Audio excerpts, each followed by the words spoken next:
I'll welcome to the stage, please, our next panel. It's Laurence Brown, Head of Insights at Stonegate, Louise Fleming, Head of Guest and Retail Insights at Punch Pubs, and Kiran Quinn, Group Marketing Director at Red Cat Hospitality. Thank you.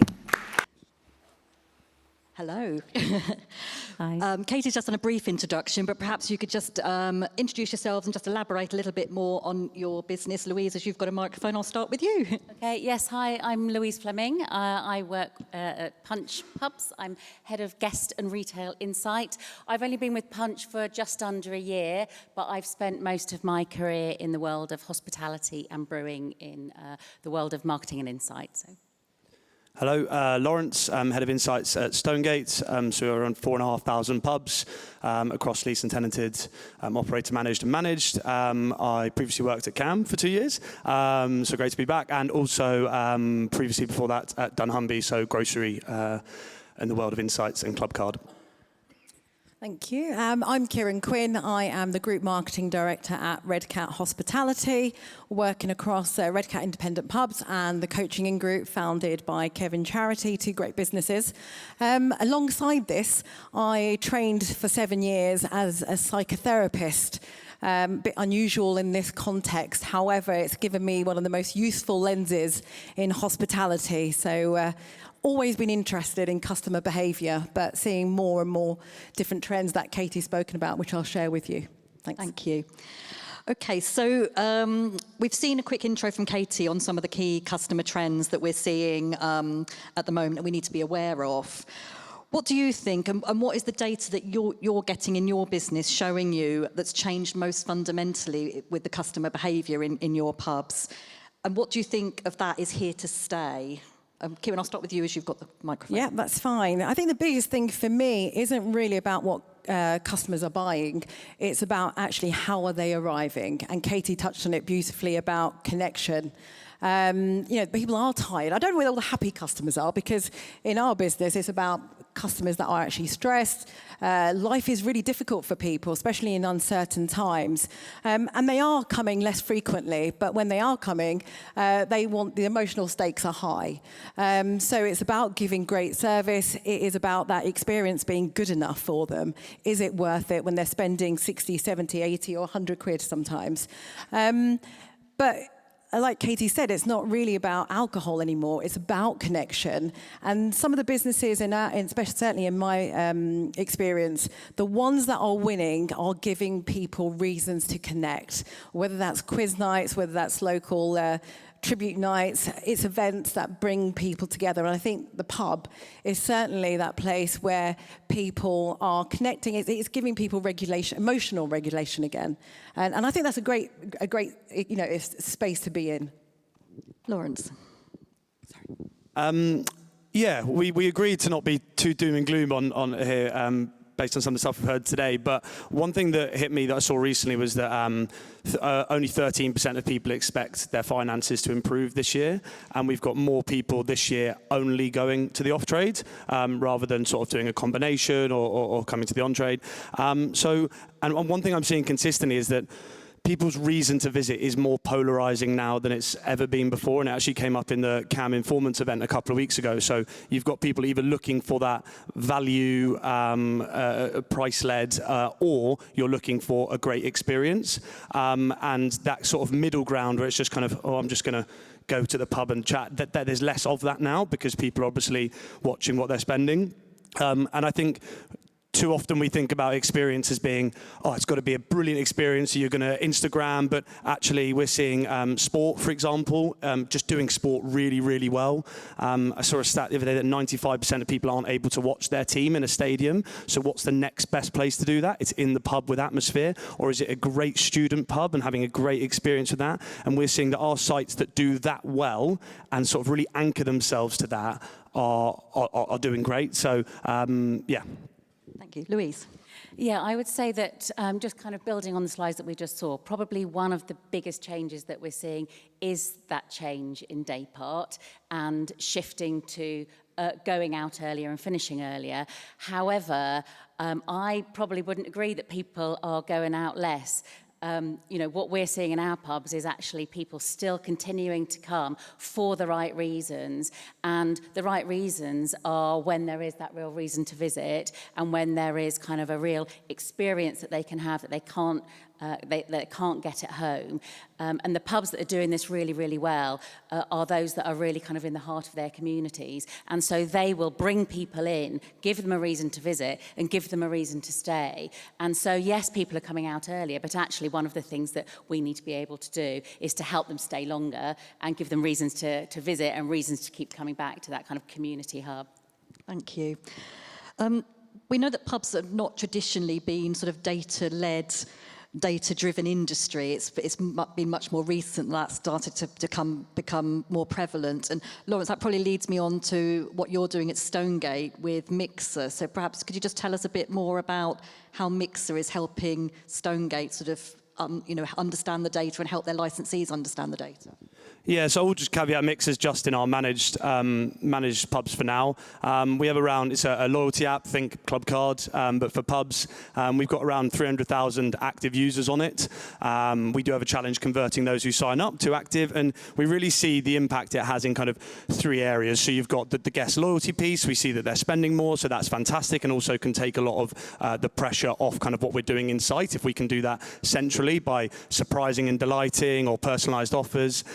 You've got the supplier side as well, so obviously helping suppliers understand how guests are interacting with what with their products and what they're switching from, who are their best customers. But the third one, which I guess is really where I see the impact in helping GMs, licensees, is sort of going beyond just sales, number of drinks, volume, but actually breaking that performance down into guest metrics. So into how many guests have I got and new guests, how often are they visiting, how long do they stay there, what do they spend when they visit? Because you might have a site that's doing phenomenally well, but actually you can see that their spend per visit is dropping, and breaking that down allows us to be much more targeted in the support.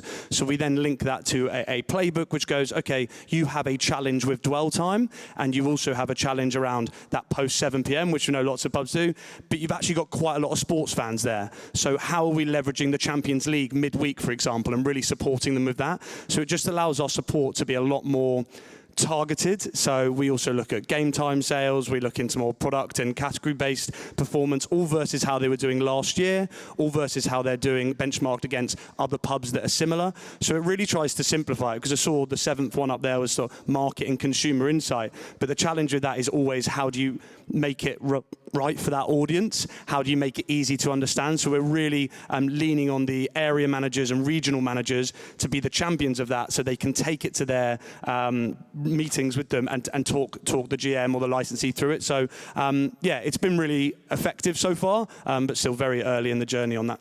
Thank you. And Louise, how about for you? How big a focus is customer data at Punch, and how do you help your licensees to understand that data? Yeah, it's a really big focus for us. It's a really, really important part of what we do and what we do as a team as well. But data is nothing without kind of the insight that comes with it. And it's about how we can kind of convert that into meaningful insight that can help a publican or an MP to grow their business. And one of the ways that we do that is through HDI platform, which is really well embedded within all of our teams.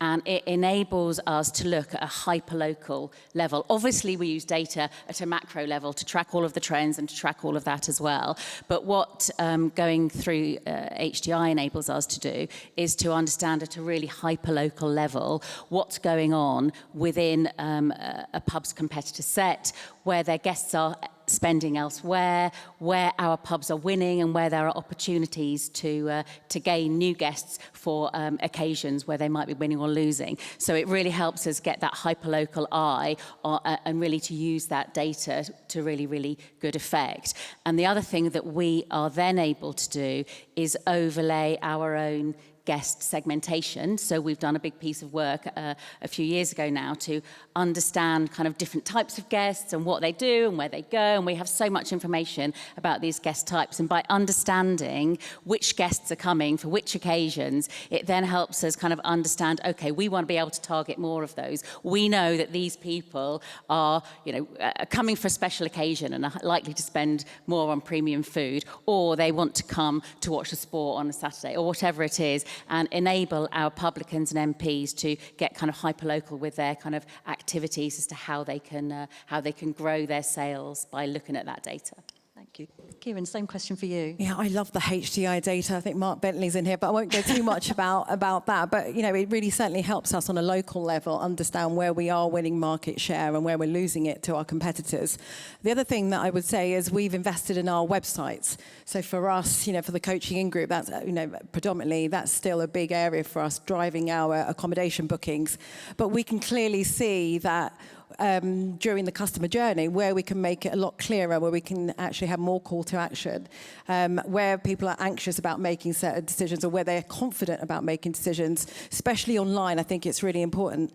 And also, I think for licensees, the simple thing of doing a focus group, don't underestimate when you're spending money in your businesses, investing in your pubs, then getting a group of customers together to really understand what they like or dislike and how you can change. And I think that's super important. Thank you. I'm just going to touch on something which wasn't on the question, sorry, because I promised I wouldn't do this. But Laurence, you mentioned about suppliers looking at your data as well, so to help them understand. But actually flipping that round, what can suppliers do to help you with data? Yeah, we've got a few of them in the room. So no, it's absolutely huge, and it's something where they do have larger teams and research teams. It's not something that's inherently been involved in pubs having these big teams, and so you touched on the focus groups there. If they're doing things like that for other their customers, those learnings ultimately there's that mutual benefit. I'd also say, touching on the occasions piece, which is absolutely vital, is putting data behind that. So why are they visiting? All suppliers will have these occasions, they'll have this strategy, and if you can try and align with that or take learnings from that, I think the challenge I've found has been getting to the right people. So obviously the largest suppliers will have on-trade category teams, but they might not have that. So, or even if it's just getting to a category team or global insights team and getting time with them, because they'll be able to help you leverage your insight and the kind of a two-way street within their business. It's quite difficult to do when you're just chatting to national account managers, because they're much more focused on distribution, sales, those kind of things. So yeah, kind of getting those stakeholder supplier side is absolutely vital. Thank you. We've heard a bit from Katie just now about some of the customer trends that are coming, and one of the ones I want to touch on is drink choices evolving. We're very well aware of the rise of low and no, as we know from our own KAM research with Lucky Saints, and things like moderation. It's not all about not drinking, it's moderation, it's zebra striping, it's the premiumisation, it's the experiential piece as well. What are the biggest shifts you're seeing in your data around how customers are drinking, and how are you helping your licensees adapt to those trends? Louise, I'll start with you. Yep. Yeah, sure. I mean, the trend of premiumisation is one which has been kind of going on for many, many years, and it continues. And it's really important, and it's growing through kind of world lager growth, through the growth of cocktails and increasing spend through that, with that kind of experiential element as well. It's linked to the fact that, guests are looking for something that they can't get at home. However, what we're also seeing is kind of on the polar opposite almost of premiumisation. We've got a number of real value-led pubs and guests for whom value for money is increasingly important, squeezed disposable incomes, and so there's this kind of polarisation of trends that are happening within our pubs. So yes, absolutely, the continuation of premiumisation and spending a little bit more when people go out, but also making sure that we've got the right ranges in to enable guests and to enable our pubs to have the right range in place, where it's not about spending more, it's actually about making sure that we've got kind of real value for money to keep guests coming back in those value-driven spaces as well. So yes, I suppose that's the premiumisation bit.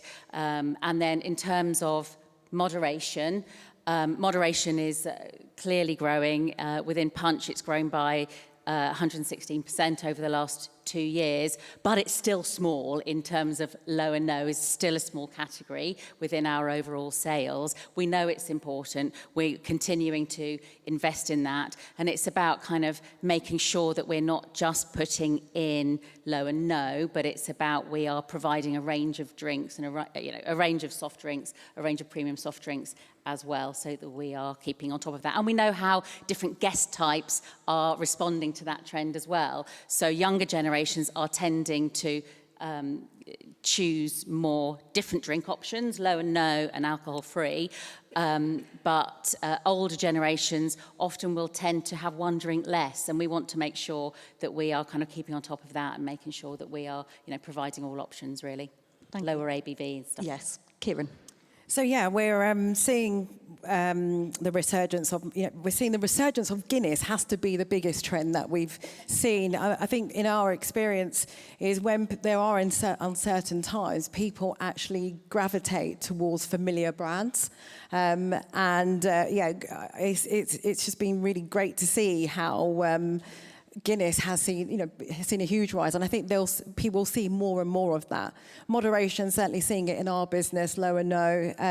But I think for licensees and our teams, it's important. Sometimes we're always chasing the new brand, but actually you can still give people great experiences with those familiar brands, and I think that's really important. Laurence. Yeah, I guess just touching on spirits, we're seeing a quite really challenging time for spirits, and I think it's a bit chicken and egg because obviously later night is probably when you would tend to move to spirits, but seeing a lot of that switch to beer and cider. I think there's a couple of reasons. I think due to the cost of living pressures, you don't know the price of what you're going to pay for it is a simple one, so that's a challenge of potentially getting around that, and menus. I think also, interesting, I don't know this, but I think there's a perception around moderation as well. People thinking spirits, higher ABV. We actually, on our screens in some of our sites, we just ran a campaign with Diageo where they were calling out the fact if you have a spirit mixer, that is actually less units than you would have of a pint. So I think that's an interesting one there in the perception. But I also just think there was something up there around the having less drinks when you go out. If you think you are able to not nurse, but drink a pint slower than you would in the spirit mixer. We're seeing spritz do really well, which if you think leans into that, a cheaper alternative, lasts longer. So I think because of those trends that we've seen, we're seeing beer, cider, spirits grow. But really interesting to see what happens with spirits because it is declining. Thank you. Let's move from drink onto food on that. Obviously plays a very different role depending on the type of pub, and you'll all have wet-led pubs in your estate as well. But just thinking about sort of key food and menu trends that your business is seeing, what are you seeing and what are you predicting and reacting to? Kiran? So with food trends, there's lots around vegan, vegetarian, gluten-free, but I think in our business, there's a reason why fish and chips, carvery are the #1 dishes, and that's because people want familiarity. Sometimes we can give them too much choice. So, people, again, goes back to the point of people want to have a visit which is good enough, it feels worth it. So, and when I was talking about people being stressed or tired, life is busy for them. So when they're coming into the pub, it's about good choices, smaller choices for them as well, and good quality and good price. There's nothing more different than that, and it's for our business as well, we're focusing on those key top 10 dishes. And Sunday roast, I have to say, we always try and make that one experience. It's one of our busiest times, but it's when people do connect. It's when people do come together. It's that one time in the week when we are still seeing families and friends being in a large group because life is so busy for them. Louise? Obviously we are keeping a really close eye on health and moderation, and making sure that we are developing menus within our MP estate that are catering for healthier, for smaller portions, all of those kinds of things. We've seen a rise in bar snacks as well, which could potentially be linked to smaller appetites. We don't know.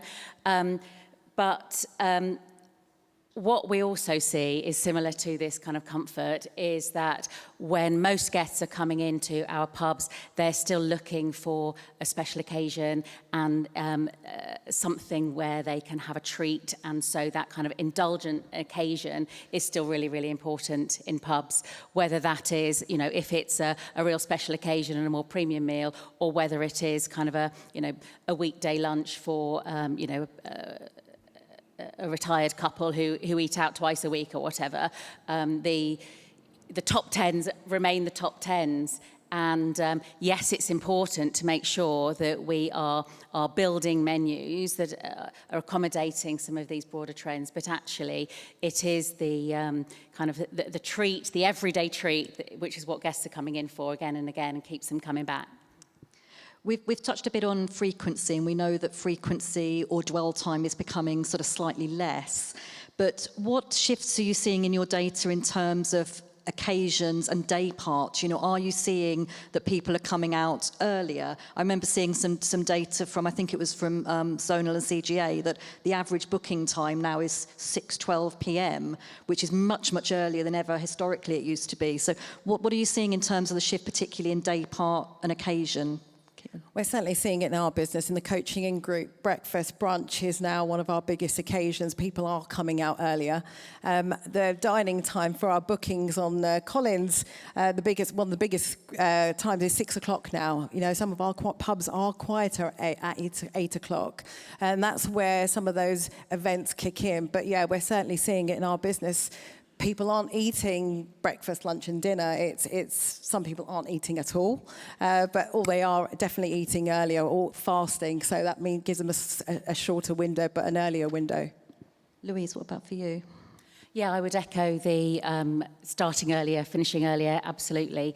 And I think one of the things that's really important to do is to make sure that pubs are giving guests a reason to visit and a reason to stay. And one of the things that we're really proud of in Punch is the Grand Ideas scheme that we have, which it kind of builds on this, giving guests a reason to visit and a reason to keep coming back. And it's about kind of sharing ideas and rewarding and recognising pubs when they go the extra mile to create a really, really memorable event in pub for guests. And we have a prize every week, and a pub wins. The winner this week was a pub that had won because they ran an event which was mechanical pig racing. I don't know what mechanical pig racing is, but they won, and they won £1,000 for their pub because not only did it tie up with a charity that was close to that pub, it brought guests in, it gave them a 50% uplift in their sales for the day, it brought people out on a cold, wet, early February day, and you know, really continuing to try and drive the pub within the community and getting people to come in earlier but extend their dwell time a little bit longer is how I think we can kind of help pubs and you know, share those great stories about how we can make the most of those changing trends, I suppose. Thank you. Laurence, how about for you? Yeah, I think one thing I saw recently from CJ actually was quite interesting is that the breadth of occasions has increased. So people are doing more occasions but less frequently, which obviously is a challenge. But I think it's obviously you've got that value, that polarizing element I mentioned earlier, the value element, fine, but that experience, I think it's, trying to do something innovative and different. There was a brilliant example at the Informants event a couple of weeks ago where that 90s cereal brunch, for example, so they played Cartoon Network and had a 90s cereal, so they're pulling on that nostalgic thing. So it's kind of really trying to be known for something, not trying to do, yes, there is a breadth of occasions, but we can't do every single occasion. So just trying to be known for something. And then also one thing I'm quite interested by is bars and clubs and the late night is obviously declining quite quickly. How do pubs capitalise on that? If people are less likely now to go from one to use the pub and then go on somewhere, how actually do we sort of change that atmosphere and adapt that to capture that late night spend? I think that's a really interesting trend that we'll see increase. Thank you. We're nearly out of time. I think I've got one Slido question time, so there's a few here, but I'm going to pick one. What data do you wish you had but you currently don't have? And how would that help you plan, or help your licensees plan better for marketing and events and so on? I would selfishly love to have a mixer and all the guest data across all our pubs. That would be... But that's interesting, because another question was, are you likely to roll it out into craft union, managed pubs, managed partnerships? That hasn't come from Tim, is it? I don't know. It hasn't got a name against it. Yeah, absolutely. It's on the table. There's some complications with it, with how you can earn your points in slug, and do you go and spend them there? But absolutely, there's a slug and lettuce. Sorry, that is not slug. So yeah, absolutely, that's on the cards. But I think it's what we've been able to do with that loyalty data and really understanding the guest behaviour beyond sales allows you to be so much more targeted with your support. So I think just scaling that out across the sector, to be honest, it's been going on in grocery for a long time, and ultimately it allows us to improve that experience. It allows small Tesco Express stores to have the right products in the right store because they know those people in that locality. There's absolutely no reason we can't do that. And it also, as I said, that personalisation element takes a lot of the pressure off. Oh, is it the usual, that kind of conversation? If you can have that and surprise and delight them and say, oh, there's a Heineken that's dropped into your a new Cruz Campo Sevilla's dropped into your app wallet, go down the pub. I mean, that takes a huge pressure off us trying to do marketing on A-boards or social media. So, I'd love to have that at scale. Louise, anything for you? That kind of data would be amazing from an insight perspective. Yeah, I know. However, I think, gosh, I don't know, because one of the things that guests love about kind of pubs that don't look and feel like anywhere else is that they don't look and feel like anything else, and that it is personal. They have a relationship with that pub and the pub role in the community. And so, whilst I would love to have that, I think it's more about kind of how we can kind of grow those links invisibly. And that isn't necessarily going to be through data. It's going to be through kind of those connections and through that community. So I have to take my data hat off, I think, for that and That's say, fine. I think it's about building connections. Thank you. Kiran?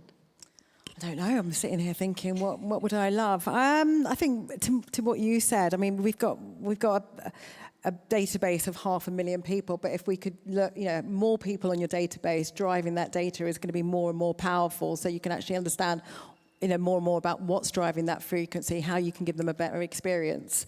Thank you. I think we're out of time because I'm getting a signal. So if anyone wants to find out about mechanical pig racing, then please come and see Louise afterwards. I'm very, very intrigued about that one. But please join me in thanking the panel. Thank you. Thanks, guys.